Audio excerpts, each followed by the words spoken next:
हा व्हिडिओ जास्तीत जास्त शेअर करा जेणेकरून सगळ्यांनाच ह्याचा फायदा होईल, कारण अशी कंडिशन, अशी इमर्जन्सी कोणावरही येऊ शकते. हाय, ईशाच पॅलेटमध्ये आपल्या सगळ्यांचं स्वागत आहे. हार्टचे पेशंट्स म्हणजे ज्यांना हाय बीपी आहे, कोलेस्टेरॉल आहे, ब्लॉकेजेसची हिस्ट्री आहे किंवा ब्लॉकेजेस ज्यांना होऊन गेलेले आहेत, हार्टचा कुठलाही एखादा प्रॉब्लेम होऊन गेला किंवा ज्याला माइल्ड हार्ट अटॅक असं म्हणतात तसं येऊन गेलेलं आहे, असे पेशंट नेहमीच हार्टच्या साठी एक रिस्कवर असतात. म्हणजे हार्ट रिलेटेड कुठली इमर्जन्सी त्यांना उद्भवू शकते. तर अशा वेळेस आपण आपल्याला मेडिकल हेल्प मिळेपर्यंत, आपण हॉस्पिटलमध्ये जाईपर्यंत आपण कुठला उपाय पटकन तेवढ्या वेळामध्ये आपल्याला करता येईल बसल्या जागी, तर ते मी आज तुम्हाला सांगणार आहे. हा व्हिडिओ जास्तीत जास्त शेअर करा जेणेकरून सगळ्यांनाच ह्याचा फायदा होईल, कारण अशी कंडिशन, अशी इमर्जन्सी कोणावरही येऊ शकते आणि अतिशय सोपा उपाय आहे, अगदी करता येण्यासारखा आहे. आणि तसंच खाली कमेंट बॉक्समध्ये कमेंट करायला सुद्धा विसरू नका, की जेणेकरून तुम्हाला तुमच्या काही समस्या असतील, प्रश्न असतील ते तुम्ही विचारू शकतात आणि मी इच अँड एव्हरी कमेंटला रिप्लाय देत असते. त्याच्यामुळे तुम्हाला जर आवडला असेल तर तेही तुम्ही मला कमेंट मधून सांगू शकता, जेणेकरून मलाही प्रोत्साहन मिळेल असेच वेगवेगळे घरगुती उपचार सांगायला. आणि सबस्क्राईब करायला विसरू नका. तर ह्या उपायासाठी आपल्याला एक गोष्ट लागणार आहे, घरात सगळ्यांची अवेलेबल असते आणि ती त्याच्यानंतर तुम्ही ज्यांना पण अशा प्रकारे त्रास आहे त्यांनी नेहमी आपल्या खिशामध्ये बाळगायची, ती म्हणजे वेलची. तर ही वेलची जी असते ती अतिशय औषधी आहे आणि तिचा वापर कसा करायचा ते आता मी तुम्हाला सांगते आहे. तर ह्या वेलचीचे दाणे सोलून ठेवा किंवा वेलची जरी तुम्ही तशीच ठेवली तरी चालेल, परंतु ही कायम हार्टच्या पेशंटच्या खिशामध्येही असली पाहिजे कुठेही जाताना. ह्याच्या बाबतीत घडलेला मी एक प्रसंग तुम्हाला सांगते. आम्ही एकदा इटलीला जात असताना फ्लाईटमध्ये मध्यरात्रीची वेळ होती आणि अनाउन्समेंट झाली की is there any doctor in the flight, we have a medical emergency. तर ती अनाउन्समेंट ऐकून मला खडबडून जाग आली. म्हटलं yes I am doctor. Air hostess मला त्या पेशंटकडे घेऊन गेली. तर त्या पेशंटला ब्रिथलेसनेस झाला होता आणि ती घाबरल्यासारखी होत होती. तिला हिस्ट्री विचारली तर तिला हायपरटेन्शन म्हणजे बीपीचा त्रास होता आणि हार्ट रिलेटेड पण काहीतरी होतं, परंतु आपण त्याला तो लँग्वेज कम्युनिकेशन गॅपमुळे तिला सांगता येत नव्हतं काय आहे ते, परंतु ती हार्ट पेशंट नक्कीच होती. तर मग आता अशा वेळेस काय करणार, कारण की फ्लाईट मध्यावर होती, इटलीला पोहोचायला अजून वेळ होता. मग अशा वेळेस बीपी घेतलं. मी विचार केला की आपण आता तिला काहीतरी इमर्जन्सी ट्रीटमेंट आपण दिली पाहिजे. तर अशा वेळेस मी एरोस्टोसकडे मागणी केली की कार्डामम आहे का तुमच्याकडे, म्हणजेच वेलची किंवा इलायची. मग तिचे दाणे त्यांना सांगितले तुम्ही चगळा आणि त्याच्याकडे कार्डाममची कॉफी पण होती, तर ती सुद्धा बनवायला लावली. ती एरोस्टोसने तिला दिली. त्याच्यानंतर अजून एक भाग येतो, तो म्हणजे अनाहत चक्र. म्हणजे आपलं जे अनाहत चक्र आहे ते हृदयाच्या ठिकाणी, योगशास्त्रामध्ये त्याचं वर्णन आहे की हृदयाच्या ठिकाणी अनाहत चक्र असतं. म्हणजे शरीरामध्ये षटचक्र असतात, तर त्याच्यामधलं अनाहत चक्र जे असतं ते हृदयाच्या ठिकाणी असतं.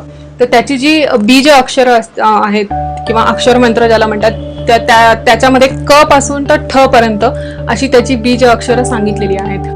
मग विचार केला की आता हिला कसं आपण सांगणार. तर मला एका म्हणजे सिनियर वैद्यांनी एकदा सांगितलेलं होतं, ते मला आठवत होतं की त्याच्यामधलं जे ठ अक्षर आहे तर ते आपण पेशंटला असं सांगू नाही शकत की क ख ग ग असं म्हणा तुम्ही, कारण ते त्यांना लक्षातही राहणार नाही. तर त्यांनी सोपा उपाय सांगितला होता की विठ्ठल असं म्हणायचं. विठ्ठल विठ्ठल विठ्ठल विठ्ठल असा जप करायचा आणि छातीवर हात ठेवायचा त्यावेळेस, म्हणजे डाव्या बाजूला जिथे आपलं हार्ट असतं. तर मी तिला ते करायला सांगितलं, परंतु आता तिला विठ्ठल कसं म्हणायला सांगणार, ती दुसऱ्या देशाची बाई किंवा दुसऱ्या ह्याच्यातली. तर मग मी तिला सांगितलं की टी टी टी असं म्हण, टी टी टी. तुला माहिती आहे ना टी, म्हणजे तिला असा प्रश्न पडला की मला टी का म्हणायला सांगते. मी सांगितलं की साऊंड थेरपी आहे असं सांगितलं आणि तिला टी टी टी असं म्हणायला लावलं, कारण की त्याच्यामध्ये ट ठ हे दोन्ही पण अक्षरं ही अनाहत चक्राची अक्षरं म्हणून सांगितलेली आहेत. तर अशा वेळेस तुम्ही काय करायचं, तर ही वेलचीचे दाणे जे आहेत ते जिभेखाली ठेवायचे किंवा जिभेवर ठेवायचे आणि छातीवर हात ठेवायचा आणि विठ्ठल विठ्ठल विठ्ठल विठ्ठल असा जोरात देवाचं नाव घ्यायला सुरुवात करायची. त्या ठ मध्ये जी एनर्जी आहे ती म्हणजे ज्याला अक्षरातलं जी ऊर्जा आहे ती त्या अनाहत चक्राचं रक्षण करत असते. आणि दुसरी गोष्ट, ॲक्युप्रेशर मध्ये सुद्धा सुजोग थेरपी नावाचा एक प्रकार आहे, त्याच्यामध्ये काही पॉइंट्स आहेत. तर मी त्या पेशंटला काही प्रेशर पॉइंट सुद्धा दाबायला सांगितले. तर ते आपण बघूया की कुठले प्रेशर पॉइंट दाबायचे ते.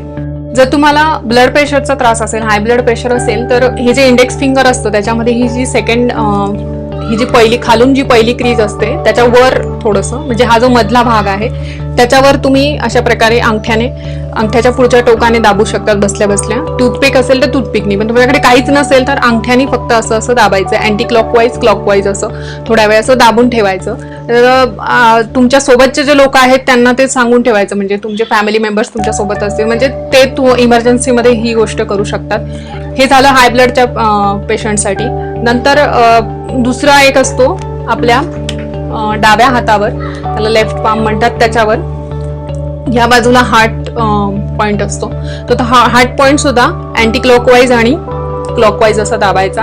आणि अजून एक तिसरी गोष्ट असते, बऱ्याच जण जेव्हा मायोकार्डियल इन्फार्क्शन म्हणजे हार्ट अटॅक मध्ये लँड होतात तेव्हा त्याच्या आधी बऱ्याच जणांना हार्टबर्न हे लक्षण असतं, किंवा त्यांना असं वाटतं की ऍसिडिटी झालेली आहे आणि अशा वेळेस पोटातून ढेकरायला लागतात, म्हणजे वायू जो असतो तो वरच्या मार्गाने बाहेर पडायला लागतो. आता वायूची जी नॅचरल गती जी आहे ती खालच्या मार्गाने आहे, बरोबर. मोठ्या आतड्यांमध्ये साठलेला वात असतो तो फार्टिंग ज्याला म्हणतो, त्याच्या मार्फत तो अपान वायू खालून निघून जात असतो. परंतु ॲबनॉर्मल केसेसमध्ये पोटामध्ये म्हणजे जठर ज्याला म्हणतात त्याच्यामध्ये वात साठतो, त्याला आमाशयगत वात असं आयुर्वेदामध्ये नाव आहे. तर हा जो आमाशयगत वात असतो खूप त्रासदायक प्रकार असतो. तो अशा वेळेस वरच्या दिशेने यायला लागतो आणि वातामध्ये तुम्हाला माहिती किती शक्ती आहे. बाहेर सुद्धा आपण बघतो की वायू हा जो प्रकार आहे, मोठी मोठी वादळं जेव्हा येतात तेव्हा हा वारा मोठ्या मोठ्या बिल्डिंग्स, मोठी झाडं सुद्धा उखडून टाकतो. तर एवढी शक्ती त्या वातामध्ये असते. त्याच्यामुळे अशा वेळेस जेव्हा उलट्या गतीने वात बाहेर निघायला लागतो तेव्हा तो हृदय ह्या मर्मस्थानावर आघात करतो, कारण तिथे हृदय असतं डाव्या बाजूला. तर अशा वेळेस त्याला सुद्धा धक्का बसून हृदयाशी रिलेटेड कुठली पण मेडिकल इमर्जन्सी येऊ शकते. तर अशा वेळेस हा पॉइंट दाबायचा, दोन्ही ह्या अंगठा आणि इंडेक्स फिंगर ह्यांच्यामधलं जी बेचकी असते तो दाबायचा.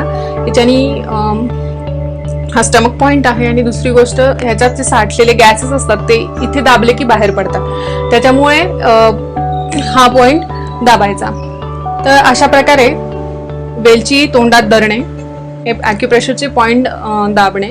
आणि त्याचप्रमाणे विठ्ठल विठ्ठल ह्या म्हणजे सोपा जप तुम्हाला लक्षात राहण्यासाठी, आणि देवाचं सुद्धा नाव घेतलं जाईल, तर हा जप करणे हे तुम्हाला मेडिकल हेल्प मिळेपर्यंत याचा सुद्धा खूप फायदा होतो. आता मी जे तुम्हाला केस सांगितली अशी कंडिशन आहे ती तुम्हाला काहीच अवेलेबल नाहीये, कारण मेडिकल इमर्जन्सी जे फ्लाईटचे जे काही नॉर्म्स असतात त्यांच्यामध्ये जे काही इमर्जन्सीमध्ये वापरायचे मेडिसिन्स असतात त्याचे काहीतरी प्रोटोकॉल असतात, ते असं प्रत्येक वेळेस तुम्हाला मेडिसिन अवेलेबल नाही करून देऊ शकत.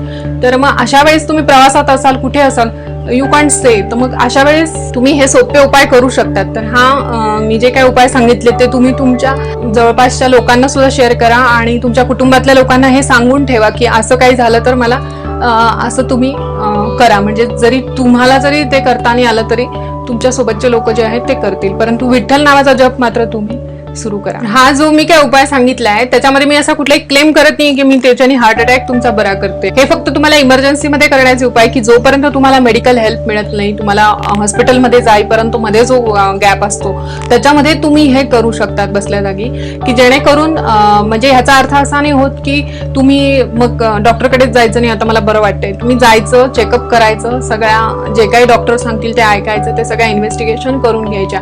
तर तुम्ही रेग्युलर ट्रीटमेंट स्किप करायची नाहीये किंवा हॉस्पिटल व्हिजिट तुमची आहे ती स्किप करायची नाही, जरी तुम्हाला बरं वाटतं ह्याच्याने.